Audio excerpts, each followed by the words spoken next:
Be me, Vanessa Martinez, 34, and I'm sitting in my apartment filming my third Instagram reel of the day. Ring light perfectly positioned, aesthetic bookshelf in the background. Half the books are just for show, but my followers don't need to know that. And I'm about to drop another truth bomb about modern dating. 10 signs he's intimidated by your success, I say into the camera, ticking off my fingers. Number 1, he goes silent when you talk about your career. Number 2, he makes jokes about you being the breadwinner. Number 3, I'm pretty good at this now. 3 years of running Reclaim Your Power, modern dating for high-value women, and I've got the formula down. My course just hit $40,000 a month. 40,000. I have 47,000 Instagram followers. My DMs are constant notifications of women thanking me for finally validating their experience. I post the reel and check my Hinge while it uploads. 217 likes. I scroll through them with my thumb moving so fast it's basically autopilot. 5 feet 8 inches, swipe left. Makes $65,000, swipe left. Divorced with kids, hard swipe left. Over 40, left. Has a gym selfie, left, left, left. My carefully filtered matches, the guys who are 6 feet 2 inches plus, making 6 figures, ambitious, no kids. Those guys never respond. I tell myself they're intimidated. My phone buzzes. Nicole, my business partner. Dinner party Friday night. My place. David's college friend is in town with his girlfriend. Super casual. I almost type, can't busy. But Nicole knows I'm not busy. I've been not busy every Friday for 3 years. Since Jake. I don't think about Jake much anymore. Or I try not to. But when I do, it's always the same snapshot. Him sitting across from me at our favorite brunch spot 3 years ago, telling me he'd met someone else. Someone from his office. Someone who was 26 to my 31. Someone who was just easier to be around. I gained 15 pounds after that.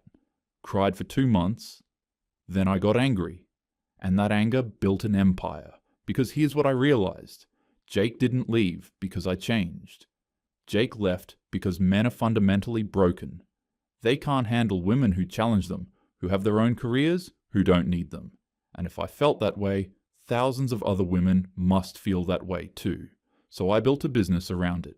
It's not you, it's them, became my tagline.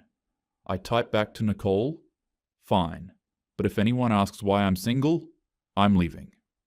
She sends back a laughing emoji and deal. Friday comes and I'm in an Uber to Nicole's place, wearing a Reformation dress and the expensive earrings I bought myself for my birthday. I check Hinge one more time. 0 new matches from my filtered preferences. Nicole's townhouse is warm and glowing when I walk in. 8 people are scattered around her living room, Thai takeout containers on the coffee table, wine glasses everywhere, cozy lighting.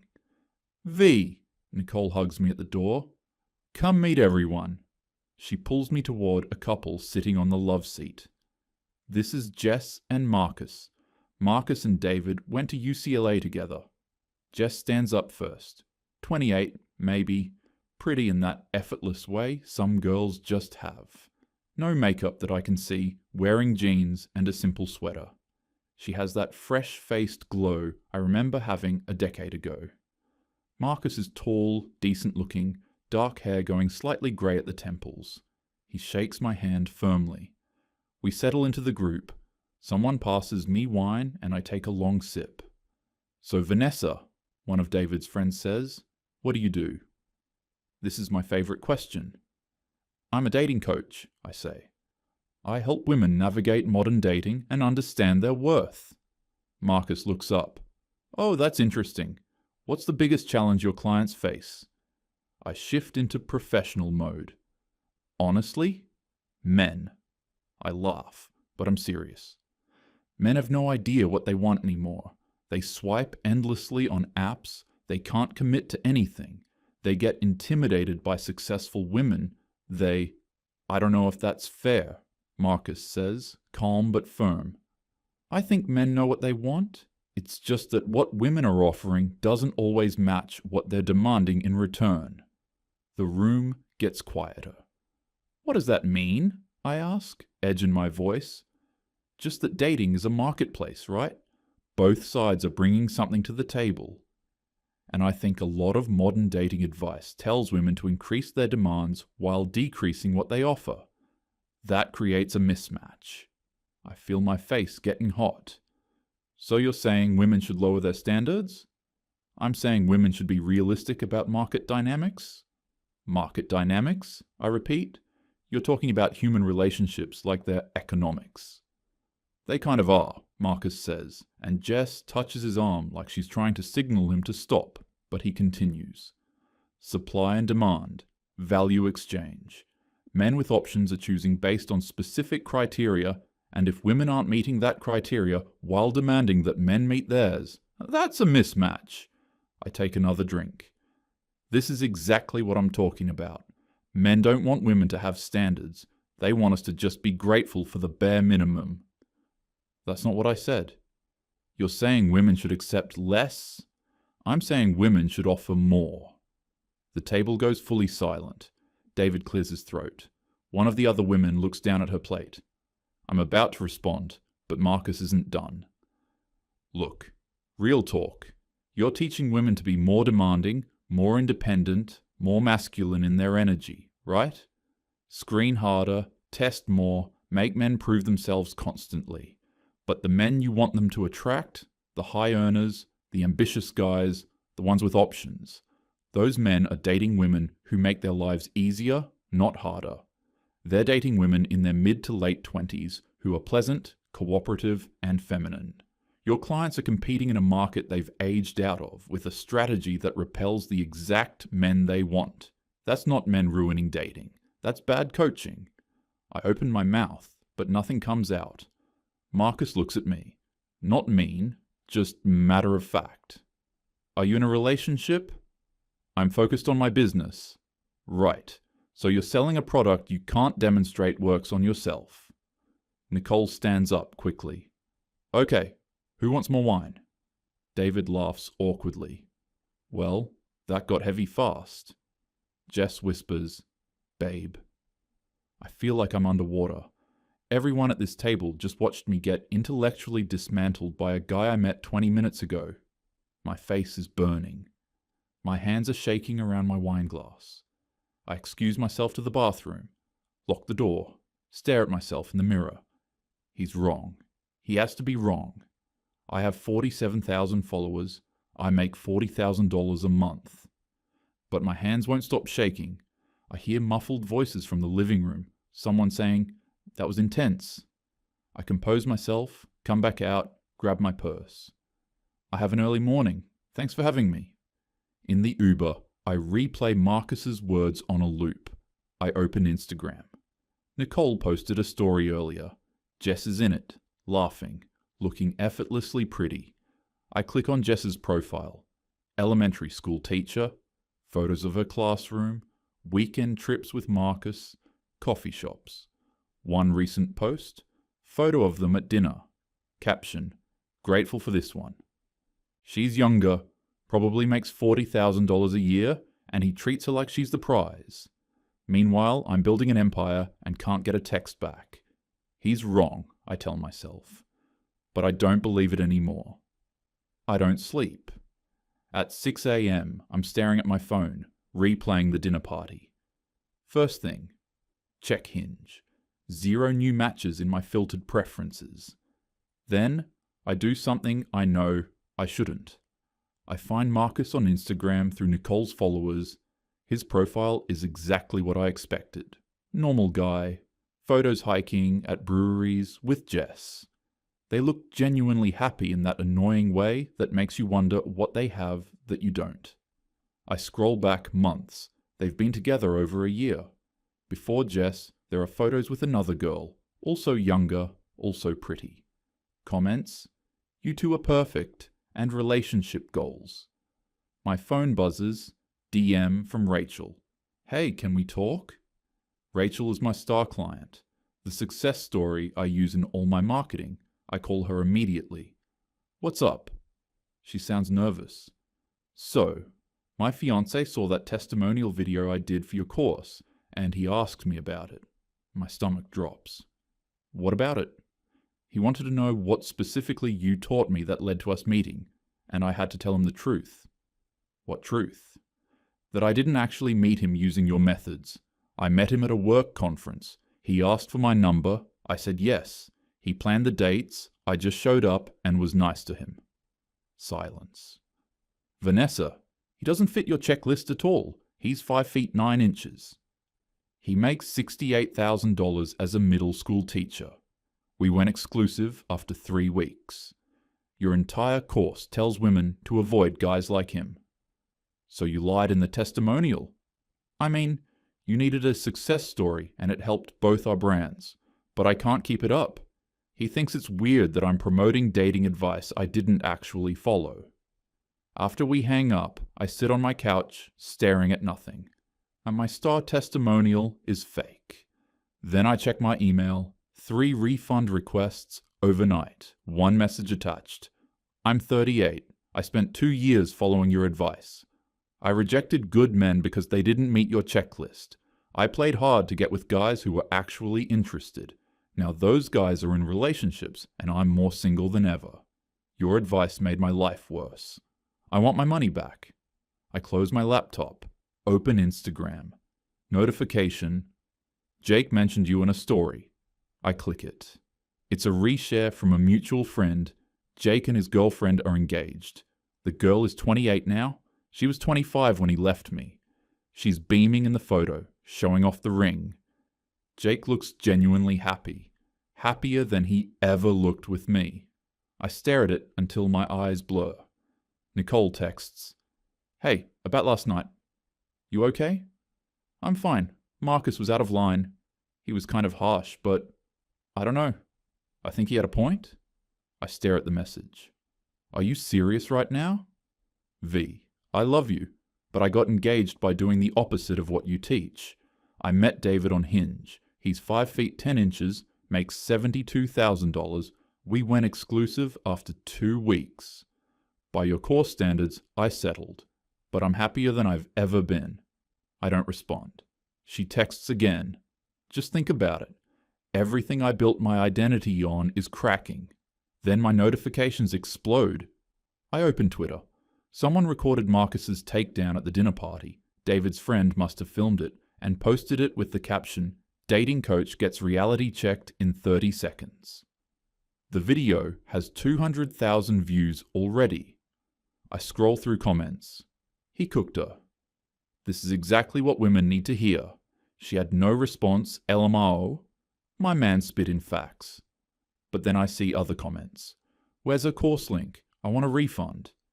I paid $500 for this woman's advice and I'm more single now. She's 34 and single giving dating advice? My Instagram DMs are flooding.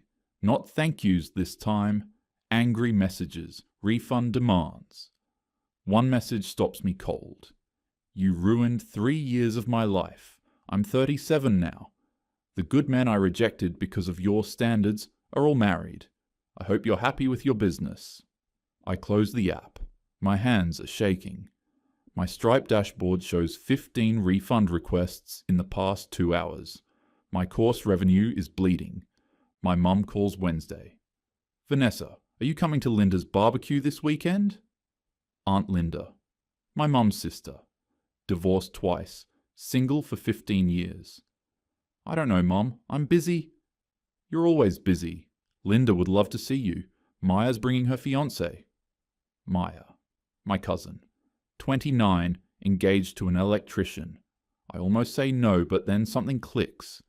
Aunt Linda is the perfect example. She's been single for 15 years because men her age are trash. She'll validate everything I believe. Fine. I'll be there. Saturday afternoon, I show up with expensive wine and an outfit that screams, "I'm doing great." The backyard is full of family. Kids running around. Uncles at the grill. Aunts gossiping. I find Linda in the kitchen. "Vanessa!" She hugs me. "How's the business?" "Good, good. Actually, Aunt Linda, can I ask you something? Of course, honey. You've been single a while now. 15 years next month. Don't you think dating is just broken now? Like, men our age have no idea what they want? Linda pauses, looks at me. Our age? Honey, you're 34. I'm 62. I just mean, you want me to tell you dating is broken? She pours wine. Fine, it's broken. But not how you think. I lean in, hopeful. Men are doing exactly what they've always done. They want young, pretty, and easygoing. That's never changed. But that's so unfair. Fair? Vanessa, I'm 62. You know how many men my age want to date me? 0. You know who they're dating? Women in their 40s and 50s. You know why I'm single? She looks at me hard. Because I spent my 30s thinking I was too good for regular men. I divorced your uncle because he was boring. Divorced husband number 2 because he wasn't ambitious enough. Now, those boring, unambitious men are remarried to nice women who appreciate them. And I'm here. I feel my face getting hot. You came here hoping I'd tell you it's men's fault, Linda says, but I'm going to tell you what I wish someone told me at 34. You've got maybe 5 good years left before you become invisible. I know that sounds harsh, but it's the truth. Whatever game you're playing right now, you need to stop, because 62-year-old you is going to look back at 34-year-old you and want to scream. But I have a successful business. So was I. I had a career, a nice condo, my own money. You know what that got me? Respect from women and nothing from men. Men don't care about your business, Vanessa. They care about if you're pleasant to be around. Maya walks in with her fiancé Tom, laughing. He's average height, wearing a Broncos t-shirt. Linda nods toward them. Your cousin's marrying an electrician. You probably think she's settling. I didn't say that. But you thought it. I can see it on your face. That girl is smarter than both of us. She found a good man who adores her, and she didn't make him jump through hoops to prove himself. I watch Maya and Tom through the window. He's showing her something on his phone, and she's laughing, her head on his shoulder. I leave the barbecue early. On the drive home, I get a notification. Another viral thread on Twitter. Dating coach who went viral getting destroyed now has clients exposing her in the replies. I click it. It's a thread from a woman with 50,000 followers. I paid $500 for it Vanessa Martinez's course a year ago. I'm now 36 and more single than ever. Her advice told me to reject guys under 6 feet, making under $100,000, and to make them prove their worth.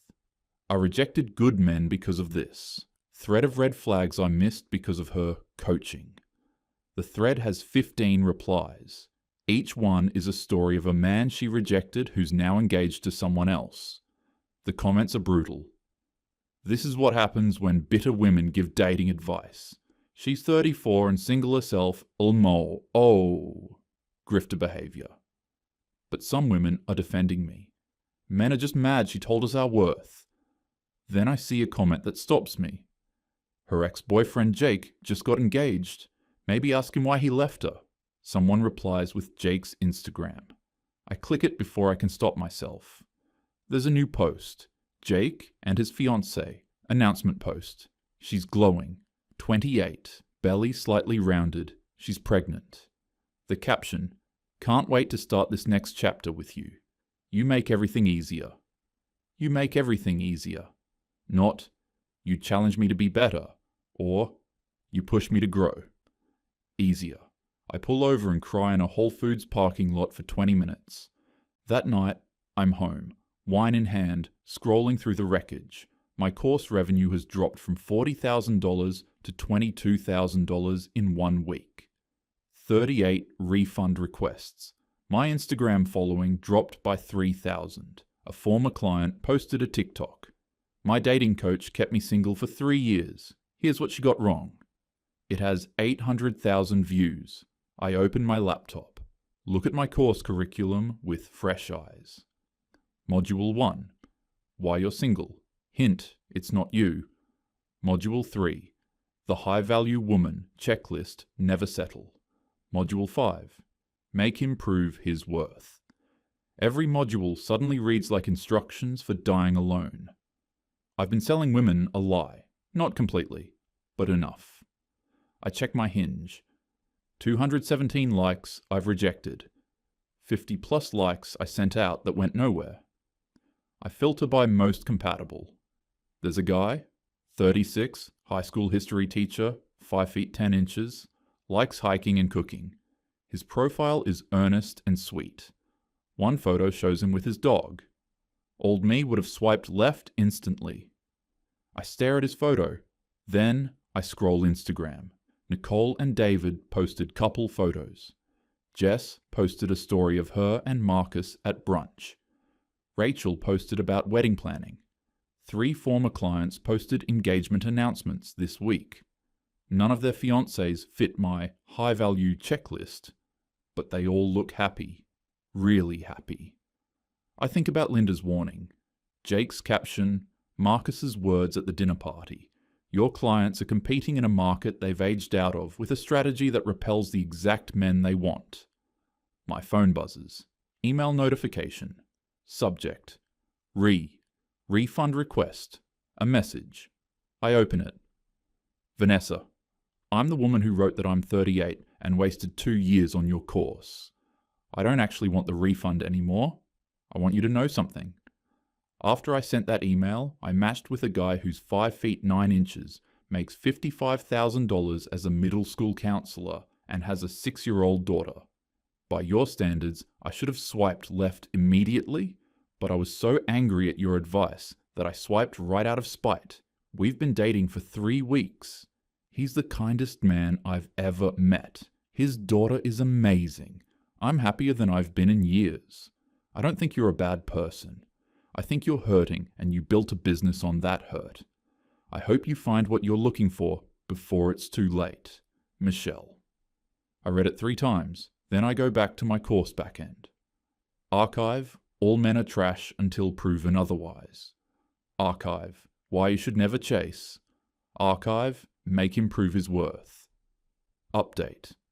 Module 1. Understanding modern dating, dynamics, the real version. Add new section, market value and realistic expectations. I'm not ready to admit Marcus was completely right. I'm not ready to post an apology video, but I can't keep selling this lie. I open Hinge again. The teacher's profile is still there. My thumb hovers over the X, then I press the heart. He messages within minutes. Hey, love your smile in your 3rd photo. Have you been to Griffith Observatory? Saw you like hiking. Old me would have analysed this for low effort signs, would have made him prove his worth before responding. Current me types, hey, yeah, I love Griffith. Haven't been in a while though? Send it before I can overthink. He replies, same. Maybe we could change that? Coffee first though. I stare at the message. Type. Coffee sounds good. Hit send. Close the app. Stare at the ceiling. I'm not redeemed. I'm not red-pilled. I'm just cracked. The denial is still there. Part of me still wants to believe I was right and the world is wrong. But I made one small step. My phone buzzes again. The teacher. Great. How's Saturday at 10? There's a good spot in Silver Lake. I type, Saturday works. Maybe I don't have all the answers. Maybe I never did. My course dashboard refreshes. Revenue marker down over 50%, I close the laptop. Tomorrow I'll figure out how to rebuild. Rebrand. They can't handle the truth. Something like that. Make it about the backlash. Turn victim into power. That's what men do, right? They fail upward, but I can't stop hearing that woman's voice. Michelle. And Linda's. And even Marcus, damn him. The worst part? None of them were cruel. Just honest. I still believe in female empowerment. I do. But maybe empowerment isn't a checklist. Maybe it's choosing peace over pride. Tonight, I'll just sit with the wreckage of everything I thought I knew.